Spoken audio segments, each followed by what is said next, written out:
Society tells you that pacing around your room, whispering to yourself, and making up fake arguments in your head means you are anxious, insecure, or slowly losing your grip on reality. You have probably been told that overthinking, imaginary scenarios, is a toxic habit you need to break. But psychology reveals something entirely different. Talking to yourself in an invented reality is not a sign of a broken mind.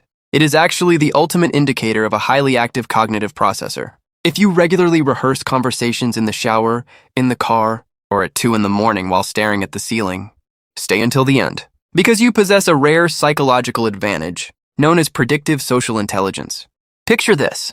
You are standing under the hot water of the shower. The steam is rising, your eyes are half open, and your body is on autopilot. Physically, you are in your bathroom, but mentally, you are miles away, standing in the middle of a high-stakes confrontation. Not a real argument, a fake one, but inside your mind, it feels entirely real. You are finally saying everything you wish you had said. You are holding your ground. You are delivering the absolute perfect comeback. And for once, the other person has no way to interrupt you, twist your words, or make you feel small. Most people think this habit means you are trapped in the past, but they are wrong. Your mind is not stuck. It is building a map of the future. In evolutionary psychology, there is a concept called threat simulation theory. In primitive times, the human brain developed the ability to simulate physical threats in our dreams, so we could practice surviving them. But in the modern world, our daily threats are rarely physical. They are emotional. They are social. When you invent a fake argument in your head, your brain is functioning like an elite supercomputer running a complex simulation. It is a biological stress test. You are taking a social threat, a manipulative coworker, a difficult family member, or an unpredictable partner, and you are running thousands of behavioral algorithms. You are trying to figure out exactly how to neutralize them before the confrontation even happens. And if that sounds exhausting, it is, because your brain is not just daydreaming, it is preparing for battle. The most fascinating part is that these scenarios are incredibly detailed. You do not just imagine that somebody hurts your feelings. You predict the exact sentence they will say. You anticipate their exact tone of voice, the micro-expression on their face, and the precise way they will try to defend themselves. This is not just random overthinking. This is behavioral profiling. To run a successful simulation, your brain has to step entirely outside of your own ego and build a perfect psychological model of the other person. You have to know what insecurities they will try to hide and what buttons they will try to push. You are reading the room before the room even exists. You are mentally rehearsing the emotional terrain, so you do not get caught off guard in real life. You create branching timelines of reality. If I say this, they will react like that. If they bring up that old mistake, I will deploy this specific piece of information. You are playing a game of 4-dimensional chess in your mind. This is exactly why, when a real argument finally does happen, you are rarely shocked. You already know the ending. And that is why these fake arguments feel so satisfying. For a few minutes, your brain gives you something that reality denied you: control. But there is another layer to this phenomenon. These imaginary confrontations are not just about strategy. They are a highly effective emotional release valve. A lot of people who do this are extremely controlled in real life. You might even be a chronic people pleaser. You are the one who stays calm when you are actually furious. You swallow the disrespect. You act perfectly composed when you are actually full of immense pressure. You carry a heavy mask of absolute calmness simply to keep the peace. So where does all that raw, suppressed emotion go? It goes into the fake scenario. That imaginary conversation becomes a pressure valve, a completely safe place where you are allowed to be blunt, ruthless, honest, or even cruel. You get to drop the heavy mask. In your head, you do not have to be polite. You do not have to be the bigger person. You do not have to protect anyone's feelings. And that matters more than people realize. Because the human nervous system cannot suppress raw emotion forever.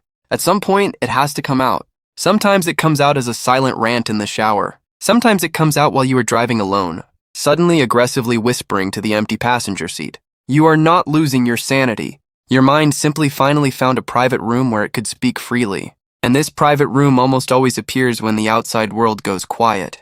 That is exactly why it happens in the shower, or in the car, or lying in bed at 2 in the morning.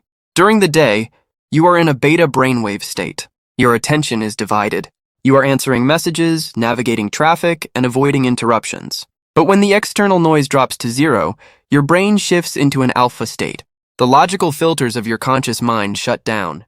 The brain loves empty space. It uses silence as an open door. And once that door opens, your subconscious starts pulling up unresolved conversations, buried frustrations, and emotional leftovers you did not have time to process earlier.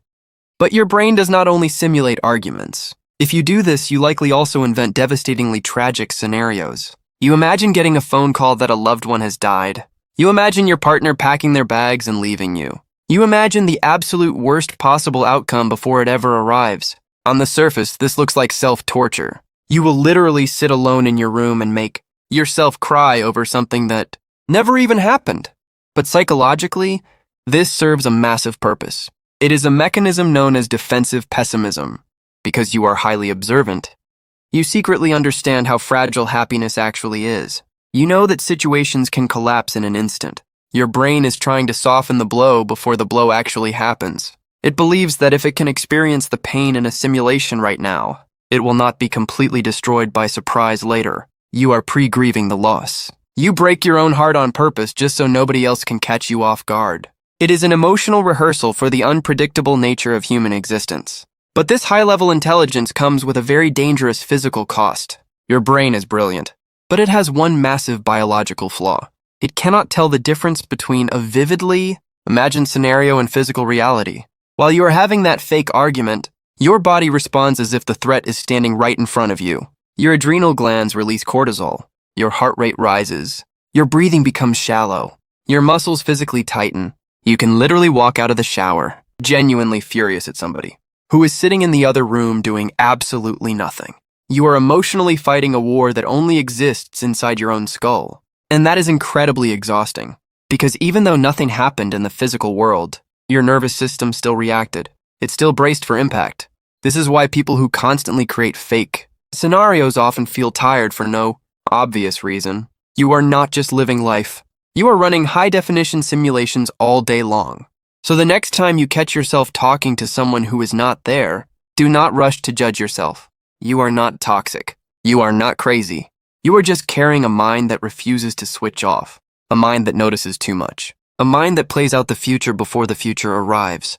You are trying to make sense of human behavior before it has the chance to hurt you. If this resonated with you, it means your brain never stops scanning for patterns. It means you naturally absorb a massive amount of data from the people around you.